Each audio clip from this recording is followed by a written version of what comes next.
Hello and welcome back. I'm Nicole, a cottage witch, and I will try to do this quickly before I run out of light altogether. But today I'm just gonna probably briefly talk about my language goals for 2025 because I've only sort of touched on them before. And in the last year I read, I think, 6 books in French, which was not as many as I wanted. So I've set some actual, for real goals this year. My main problem with learning both French and Arabic is inconsistency, which I'm aware of. And last year I was okay with that, and I read a lot of books in English. But this year I will read fewer books altogether, but more in French, which I'm much slower at. Very much slower. So that's my main goal, is to be consistent. So I want to do French and Arabic at least a little bit every day. Pretty well every day, 6 out of 7 days a week at least. If I can do 7 out of 7, so much the better. I did do a little witchy ritual involving burning cedar and some papers with my intentions and looking for consistency and that sort of thing, because that's the sort of thing I do. So language goals. So for French, I want to read 10 books, not 10 books, 20 books in 2025, which is not quite 2 a month, which I think is possible because I'm halfway through Harry Potter, and it's the 6th, and I started it just a couple of days ago. And this is very easy. So yeah, sorry for the people who don't like Harry Potter anymore. I know the author's gone a bit off the deep end, and I'm not crazy about that. She's a bit nuts. But I have the books already, and I'm going to use them because they're good for language learning, because I know the stories so well. So that's what makes it easier. So I'm partway through listening to LotR. I'm terrible at French pronunciation. I'm sorry. I'm better at reading than I am at speaking. My speaking is not good. Maybe next year I'll focus on speaking more if I feel more confident with my vocabulary. I do sometimes talk to just myself around my apartment to practice, like repeating the words, because I'm listening to this as an audiobook, which you can't really see, but I am.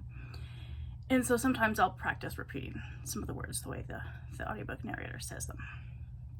Or I'll just try and come up with my own things I'm thinking of. I'll try to express in French, just like to the wall, or this guy back here, little stuffed bear.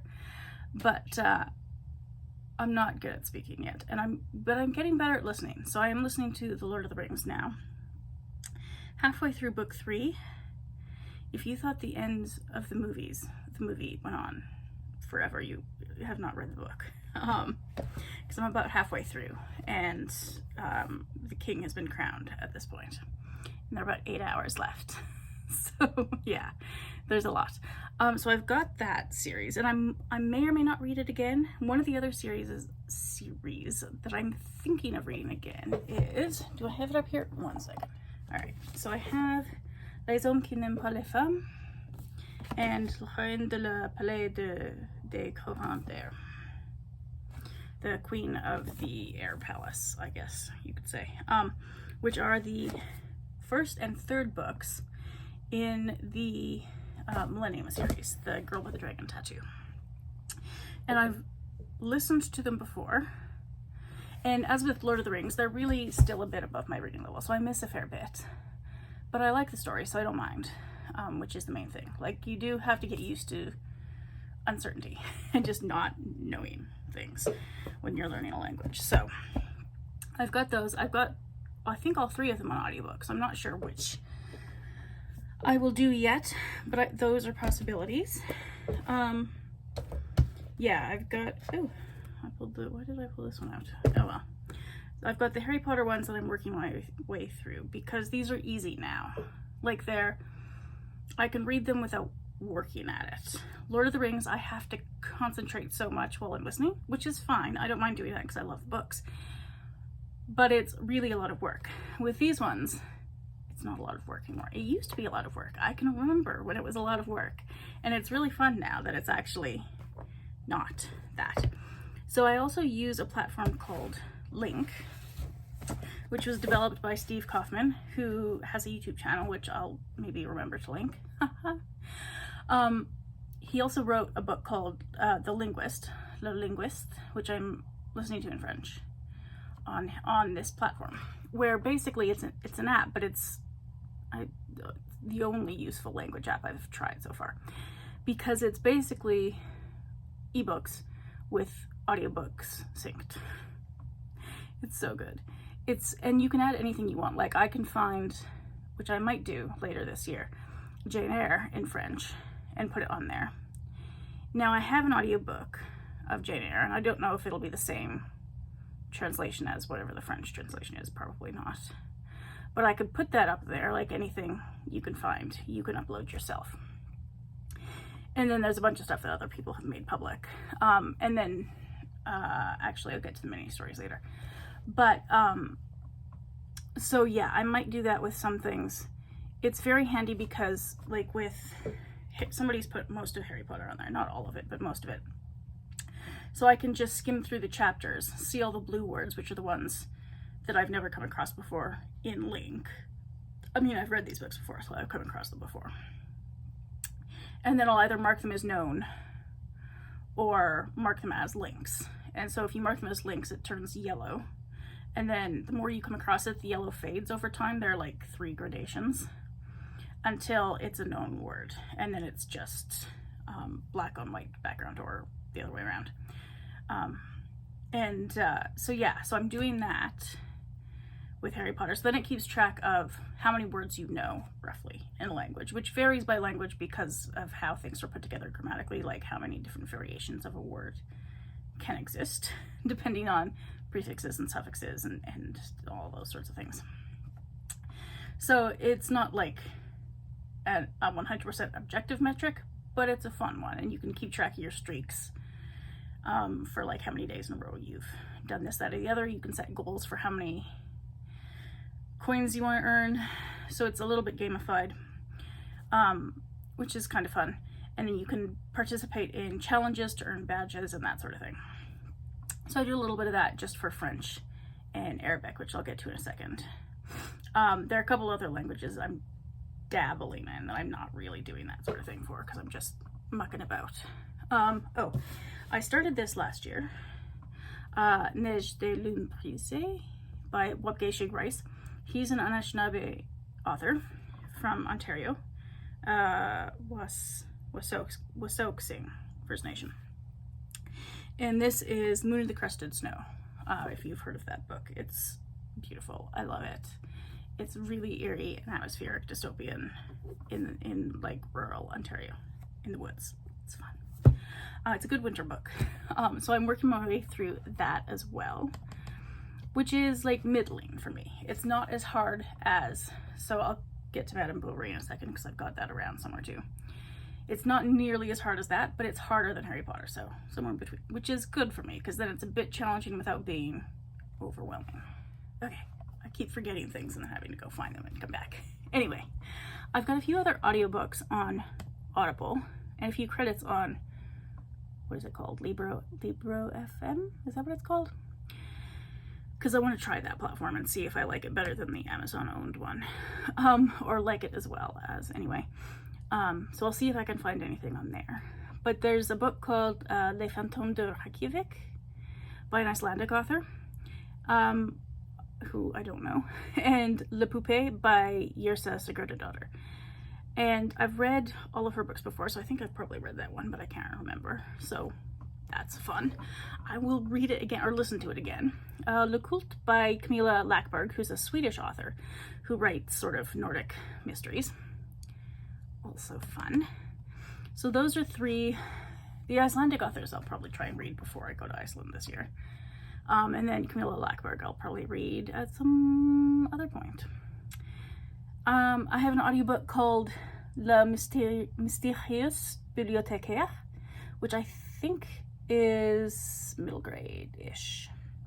So that'll be a nice easy break in between everything else. Apologies for my attempts at pronunciation here. You're just gonna have to roll with it if you're still watching. La Métamorphose by Kafka. I read that last year in English, and enjoyed it, and it's not very long, so I have an audiobook of that in French, which I may listen to. La première enquête de Maigret by Georges Simenon. He's like a Sherlock Holmes, I think, sort of situation. And then Arsène Lupin, which I think has got a TV show based on it now, Lupin. So I've got a couple audiobooks along those lines that I made as, again, sort of dabble in. I'm not going to read all of these this year because this is more than 20 on my list. But I've got options, is the point. So whatever I feel like. I don't really know how Balzac and Molière rank on, like, middling to difficult French, but I've got Splendeur et Misère de I'm not going to say that word, courtesan. The R's kill me every time. I'm getting better, but I'm still not good. And then Don Juan by Molière, which I think is a play, which might be easier to listen to. I'm not sure. So those two I might like try 20 minutes of, and if it's well beyond my comprehension level, just give up and try something else for now. I have Mémoire de Rien by Marguerite Yourcenar from Belgium, which is cool. She was going to be my Belgium Read Around the World book, and then I found We Who've Never Known Men, or I Who've Never Known Men, that book that's going around the internet that is amazing. I love it.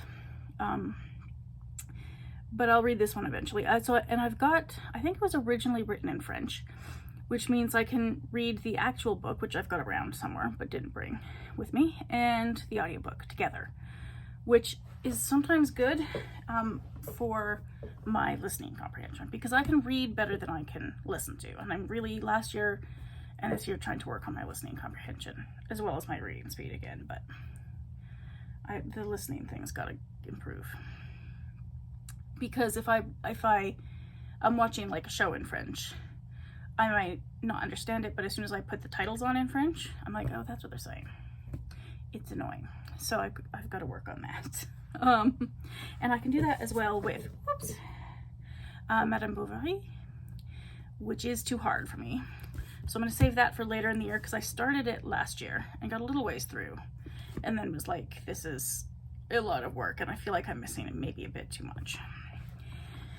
So that's on pause for the minute. I have audiobooks of Les Hôtes de Herleva by Emily Brontë, The Wuthering Heights. I may not read that again. I may read or listen to Frankenstein, because I've got the audiobook for that in French too, which is fun. And I just read Wuthering Heights again last year in English. I may read Jane Eyre in French. I've got somewhere. Did I bring that either? No, I didn't. The actual physical book of Jane Eyre, which I may see if I can find a ebook of that I can import into LingQ. I know you can technically like remove the DR, whatever it's called, if you know how to do that, and then import it. I don't know how to do that and don't really care to try and figure it out. So far I've experimented with importing one ebook just from that Gutenberg, what's it called? Gutenberg something or other website where they collect all sorts of free open source now literature. So some of the French authors that I want to read eventually, I may import into LingQ that way, and then I can have the audio can be automatically generated by AI, so if you don't like that, you're not gonna like it. I mean, if I have the choice between a real person narrator and the AI one, I'll go with the real person, because that's going to be so much more interesting to listen to. But the AI audio is actually not terrible for French. I'll get to Arabic in a second, but for French it's okay. Moi Tituba Sorcière by Maurice Condé from Guadeloupe is also on my list. I read, what did I read? Traversing the Mangrove. Mangroves? Something or other. By Condé, I think last year. I think I read that part in French and part in English. And I really like her writing, so I'll read, or I'll listen to Moi Tituba as well. She won the Nobel Prize for Literature a while back.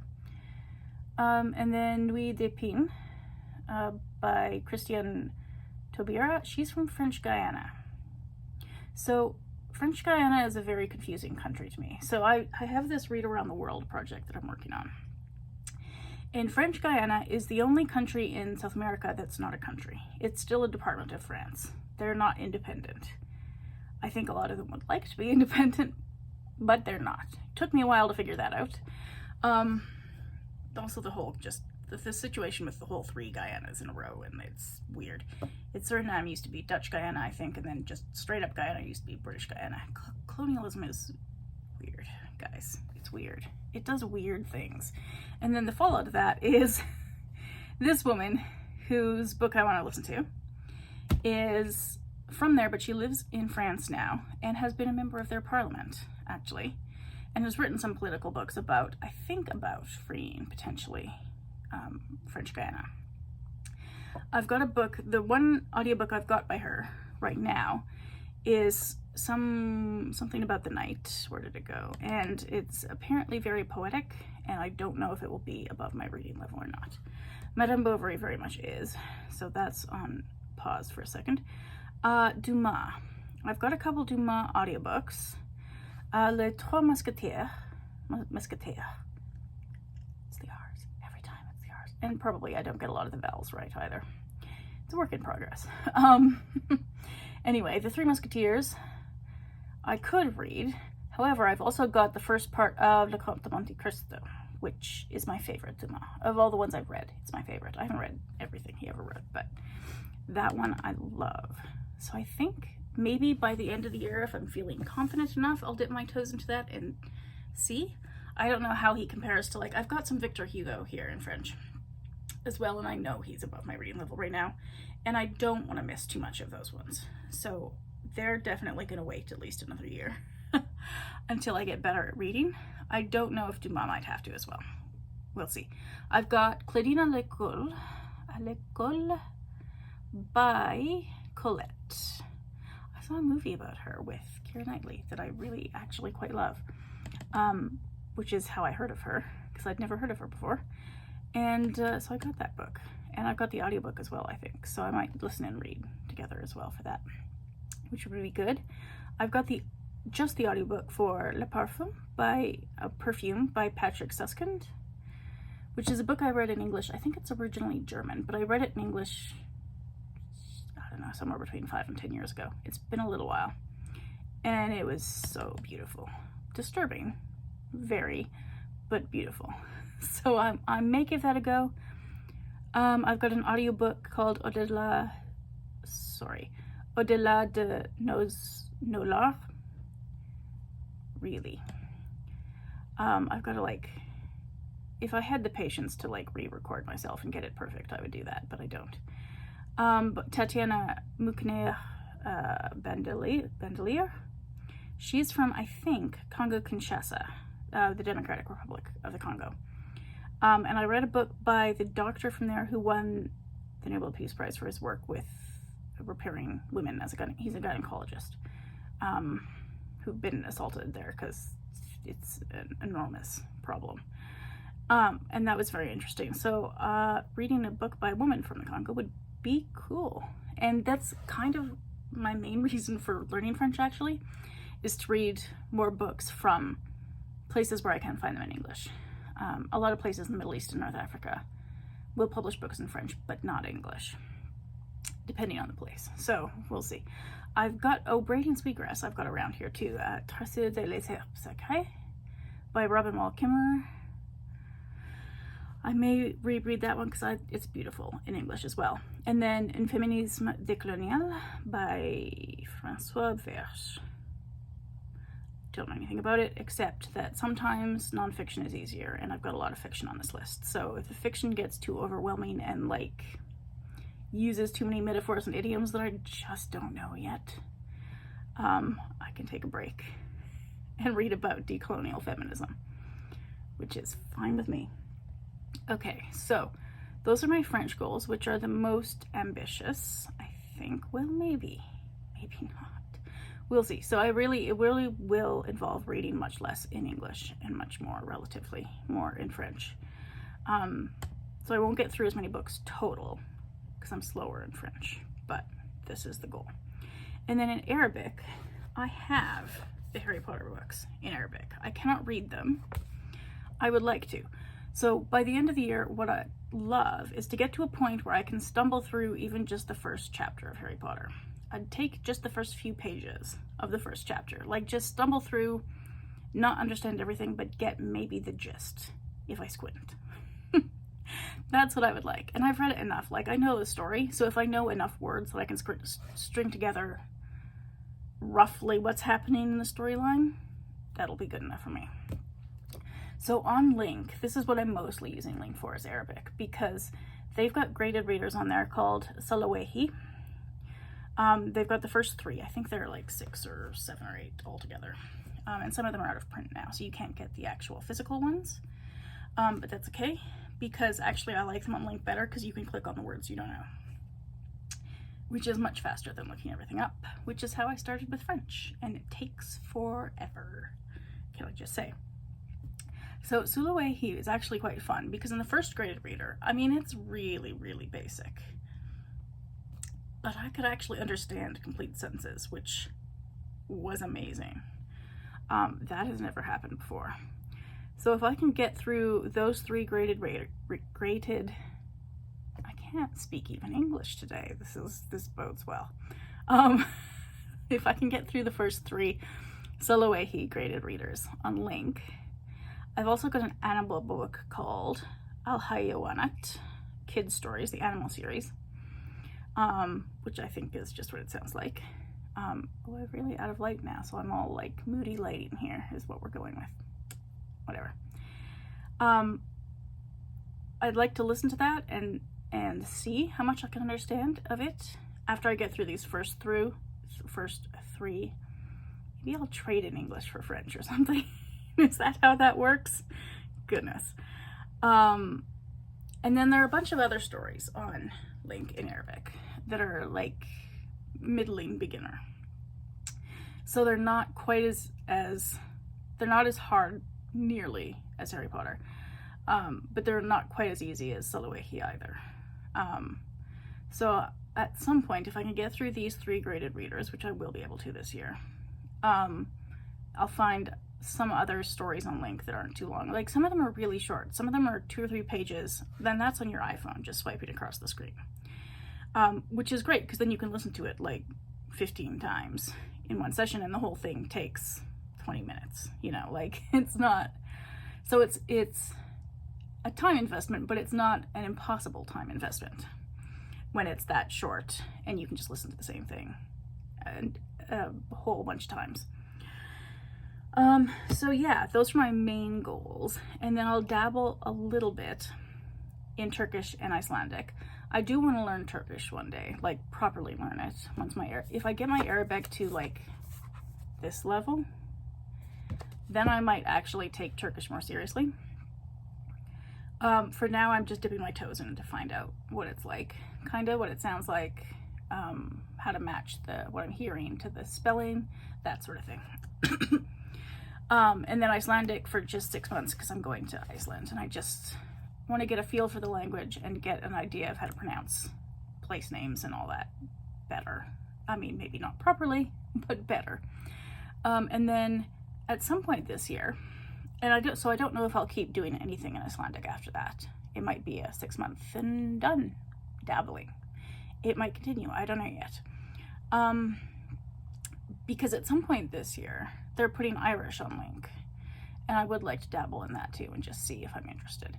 Because there's a really cool website called dukas.ie that has a lot of Irish herbalism and, sorry, my window's making funny noises. Irish herbalism and folklore and kind of weird witchy things like superstitions and stories of the Fae and that sort of thing. And a lot of it's in English, but a lot of it's in Irish. And I do have Irish ancestors. I do think it would be cool to learn to read a little bit, at least. I don't know if I will. I may not, but when they get it on LingQ, I'll like dabble for the last half of the year, I think, and just poke around and see what's happening. They do for languages when you're really beginner.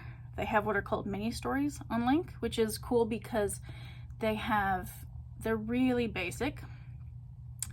And if you want, you can go and listen to them in English first, or French, or whatever, easier languages, and then Arabic after that.